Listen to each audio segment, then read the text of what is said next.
더 이상 억울한 죽음이 없길 바랐습니다.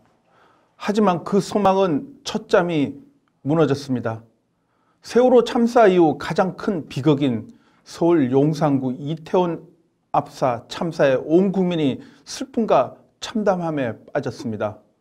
무엇보다 유족과 피해자들은 형언할 수 없는 충격과 기쁨, 슬픔, 비통에 쌓여 있습니다.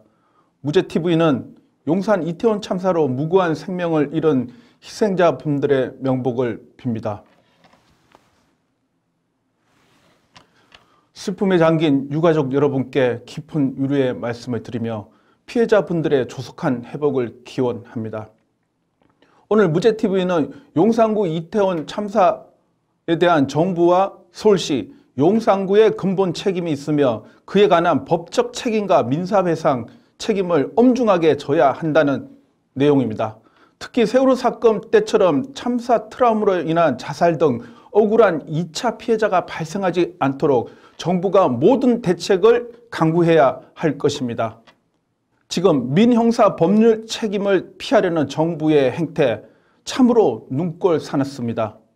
헌법 제34조 제6항은 국가는 재난을 예방하고 그 위험으로부터 국민을 보호하기 위하여 노력하여야 한다라고 규정하고 있습니다. 중대본에 따르면 11월 1일 오전 기준 이태원 참사 관련 희생자는 156명입니다. 피해자는 중상 29명 포함 총 151명입니다. 희생자 156명 중 여성 101명, 남성 55명이며 연령대를 보면 대부분 청소년과 청년층이 대다수입니다. 10대 희생자 중에는 서울 모 고등학교 재학 학생이 5명이나 됩니다. 그 사연은 너무나 눈물나게 합니다. 졸지에 친한 친구 2명을 잃고 살아남은 한 피해 학생은 며칠째 눈물로 지금 병원에서 보내고 있다고 합니다. 너무나 가슴 아픕니다. 사태가 이런데도 정부의 행태는 눈꼴 사납습니다. 행안부는 사고 다음 날인 10월 30일 전국 17개 시도에 합동 분향소 설치 공문을 보냈습니다.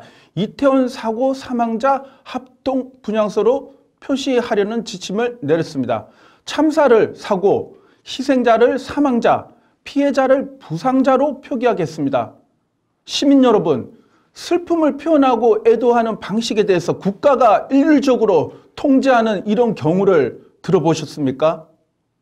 정부는 11월 5일까지 국가 애도 기간으로 정하고 추도 분위기를 조성하고 있습니다. 분향소 명칭을 이태원 사고 사망자 합동 분향소로 명기하고 분향을 받고 있습니다. 사고 원인과 이유에 대해서 엄정한 조사가 필요합니다만 현재까지 밝혀진 것만 해도 경찰 등 국가의 책임과 서울시 용산구의 책임이 명백하게 드러나고 있습니다. 이민석 변호사의 비판입니다. 이태원 사건에서 이상민 행안부 장관은 책임을 다른 곳으로 돌리면서 면피성 발언만 하고 있다. 그리고 대통령은 이상민을 실드나 치고 있다. 박근혜 정권보다 더 뻔뻔스러운 행태를 보이고 있다. 국가 당국자들의 가증스러운 망언, 이게 사람이 할 짓인가요? 용산 이태원 참사에 대해 정부의 책임과 지자체의 책임이 없다는 논리로 일관하고 있는 한덕수 국무총리, 이상민 행안부 장관, 오세훈 서울시장, 정진석 국민의힘 비대위원장 등의 망언, 언행은 유족들의 심장을 휴법하고 이 나라의 국격을 나락으로 떨어뜨리고 있습니다. 사건 발생 수일이 지났는데도 희생자와 유족을 포함 대국민 사과를 하지 않고 있는 윤석열 대통령. 경찰 소방 인력 배치로 해결될 문제가 아니었다는 이상민 행안부 장관의 발언은 망언에 다름없습니다. 행안부 장관을 감싸도는 한덕수 국무총리는 외신기자 간담회에서 통역 문제 얘기를 하면서 웃기까지 해 시민의 분노 지수가 높아지고 있습니다. 도대체 왜 이런 망언들을 하는 걸까요? 첫 번째, 정신이 나간 것이 아닌지 의문스럽습니다. 정신이 제대로 박혀있는 당국자들이라면 희생자를 2번 죽이고 유족의 가슴에 못을 박는 이런 망언을 할 수 있을까요? 대뇌의 기능에 이상이 있거나 공감력 시냅스가 전혀 없거나 하지 않고서 어떻게 이룰 수 있을까요? 둘째, 정부와 지자체 책임자에 대한 민형사 책임을 피하려는 꼼수 발언이라는 지적입니다. 정말 이상합니다. 아직 확인되지 않은 루머 수준인 사고 현장에서 누군가 미러를 외쳤다는 얘기를 갖고 475명의 특수본을 꾸려 강제 수사에 들어갔습니다. 윤석열 대통령, 한동훈 법무장관이 이번 이태원 참사 사고의 책임을 단호히 지겠다는 의지와 한 점 숨김없는 진상규명을 하겠다는 의지를 먼저 표명해야 합니다. 그렇지 않는다면 이번 이태원 참사도 지금도 뭔가 감추고 있다는 의혹을 받고 있는 세월호 사건의 복제판이 될 우려가 커지고 있습니다. 진실을 밝히기 위한 영국 시민의 사례를 살펴보겠습니다. 1989년 영국 힐스버리 스타디움의 보호 철망이 무너져 94명이 압사하고 766명이 부상당하는 대창극이 벌어졌습니다. 홀리건 5,000명이 난입해 사고가 벌어졌다는 이야기가 돌았고 경찰도 그런 식으로 발표를 했습니다. 그러나 진상규명을 촉구하는 시민들의 노력에 영국 정부는 독립적 위원회를 구성해 23년 만에 걸친 공식 조사 끝에 사고의 원인은 인원 통제를 잘못한 경찰에 잇따른 결론을 내렸습니다. 사건 피해자들은 홀리건 누명을 벗어날 수 있었습니다. 지금 이태원 희생자들은 너무나 억울할 것입니다. 정부의 책임을 단호히 물어야 합니다. 그렇게 돼야 희생자들과 피해자들의 억울함을 풀어줄 수 있습니다. 법조계에서도 경찰법, 경찰관 직무집행법 등을 들어 국가경찰의 책임을 회피하려는 정부를 강하게 비판하고 있습니다. 이들 전문가들의 공통된 의견은 정부의 책임이 분명히 있다는 것입니다.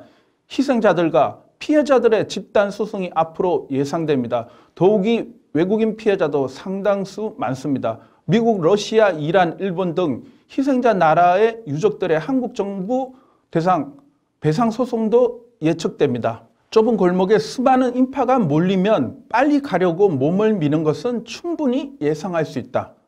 그리고 압사도 예견된다. 그렇다면 미리 정부가 길 안내 등 안전조치를 취하고 예방을 해야 한다. 그런데 정부는 쏙 빠지고 민자에게만 책임을 다 뒤집어 씌우려고 한다. 이민석 변호사의 견해입니다. 이 변호사는 헌법 제34조 제6항 국가는 재해를 예방하고 그 위험으로부터 국민을 보호하기 위하여 노력하여만 한다를 들면서 경찰의 가장 큰 임무는 치안이고 국민의 안전의 보장이다. 대규모 축제나 집회에 경찰이 출동하는 이유는 질서의 유지와 안전의 보장 때문이라고 지적하고 있습니다. 국가, 특히나 경찰 책임 너무나 엄중합니다. 민법 전문가인 한 법학전문대학원 교수의 견해를 들어봤습니다. 경찰뿐만 아니라 정부, 서울시, 용산구에 부작위 의무가 있었는지 쟁점이 될 것이다. 그러나 최근 대법원의 법령상 의무가 있는 것을 넓게 보는 경향이라서 한번 해볼 만한 사건이다. 국가, 지자체의 의무가 있기 때문에 신고받았는지 여부에 관계없이 많은 사람이 몰릴 것이 예상됐던 상황이었습니다. 그에 따른 조치를 사전에 정부는 지자체는 충분히 했어야 합니다. 그렇지 않기 때문에 많은 피해가 발생했다. 외국인들도 국가 상대로 소송할 수 있다. 책임자 처벌이 피해자에게 가장 중요하다. 일단 유족들은 감정적으로 받아들이기 힘들다. 따라서 국가가 충분한 배상이 이루어져야 한다. 세월호 사례도 있다. 국가 배상이 성립한다고 본다. 이런 의견을 밝히고 있습니다. 저희 무죄TV는 언론의 책임을 또한 촉구합니다. 민주언론 시민연합은 이태원 참사 관련 모니터 보고서에서 언론은 유가족과 시민들이 사고의 충격을 견디낼 수 있도록 하고 돕고 다시는 이런 사고가 재발하지 않게 원인을 규명하고 대책을 세울 수 있도록 신중한 보도가 필요하다고 지적하고 있습니다. 이 보고서는 사건 초기 많은 정보가 뒤섞인 상황에서 언론에 신중하지 못한 보도는 또 다른 피해를 양산할 수 있다며 특히 혼란스러운 현장에서 단편적인 정보만 갖고 누군가를 특정해 사고의 원인을 찾는 듯한 보도는 시민들의 슬픔과 분노의 방향을 잘못 유도해 사건 피해자들이 오히려 비난의 대상이 되거나 무고한 사람을 주범으로 몰아갈 수 있어 대단히 위험하다고 짚습니다. 옷이 벗겨진 이유와 같은 조선일보식 선전보도는 절대 말이 안 되는 것입니다. 언론은 철저히 재난보도 준칙을 지키고 이번 사건에서 경찰 등 정무당국의 책임을 엄중히 묻고 밝혀내야 할 것입니다. 특히 질문을 하는 기자를 외면한 것도 모자라 기자에게 폭력을 가하는 경찰의 행태도 비판의 대상이 되고 있습니다. 포기하면 안 되지. 이 얘기는 이번 이태원 참사로 희생된 한 여고생 이 최근 친구와 나눴던 대화 내용입니다. 참으로 눈시울을 적시게 만듭니다. 유족 여러분 절대 포기하지 마십시오. 피해자 여러분 힘을 내고 다시 일어나 주십시오. 무죄 네트워크 무죄 TV가 이번 사건의 책임을 묻고 피해자 희생자들의 억울한 한을 풀기 위해서 그 방안을 모색해 나가겠습니다. 다시 한번 이태원 참사 희생자 여러분의 명복을 빕니다. 하늘이 무너질 것 같은 슬픔에 빠진 유가족 여러분께 진심으로 위로의 말씀을 전합니다. 오늘 무죄TV 여기서 마치겠습니다. 고맙습니다.